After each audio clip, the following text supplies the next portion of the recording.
8 മാസം കഴിഞ്ഞിട്ടും സ്വന്തം കിടപ്പാടമില്ല. വാടക പോലും മുടങ്ങുന്നു. ഇനി വാഗ്ദാനങ്ങൾ വേണ്ട, വീട് വേണം എന്നതാണ് ഇടുക്കി അടിമാലി ലക്ഷം വീട് നിവാസികളുടെ ആവശ്യം. സ്ഥിരം പുനരധിവാസം ആവശ്യപ്പെട്ട് 17 കുടുംബങ്ങൾ നടത്തുന്ന അനിശ്ചിതകാല സമരം 3-ാം ദിവസവും തുടരുകയാണ്.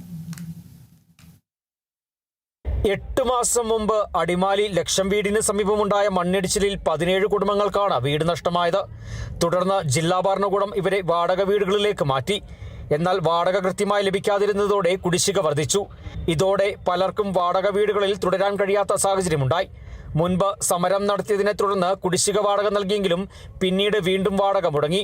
ഇതോടെയാണ് ഇനി വാടക വീടല്ല, വാഗ്ദാനം ചെയ്ത സ്ഥലത്ത് സ്വന്തം വീട് നൽകണമെന്ന ആവശ്യവുമായി കുടുംബങ്ങൾ വീണ്ടും അനിശ്ചിതകാല സമരത്തിലേക്ക് ഇറങ്ങിയത്. ഞങ്ങൾക്ക് അനുകൂലമായ ഒരു റിപ്പോർട്ടും ഇതുവരെ വന്നിട്ടില്ല. ഇന്നലെ MP ഇവിടെ വന്നിട്ടുണ്ടായിരുന്നു. എംപിയുടെ ഭാഗത്തു നിന്നും നമ്മളോട് അനുകൂലമായൊരു തീരുമാനങ്ങളൊന്നും ഇതുവരെ അറിയിച്ചിട്ടില്ല. ഇത് നമുക്ക് വേണ്ടി മാത്രമല്ല, നമ്മുടെ മക്കളുടെ ഭാവി സുരക്ഷിതമാവണം.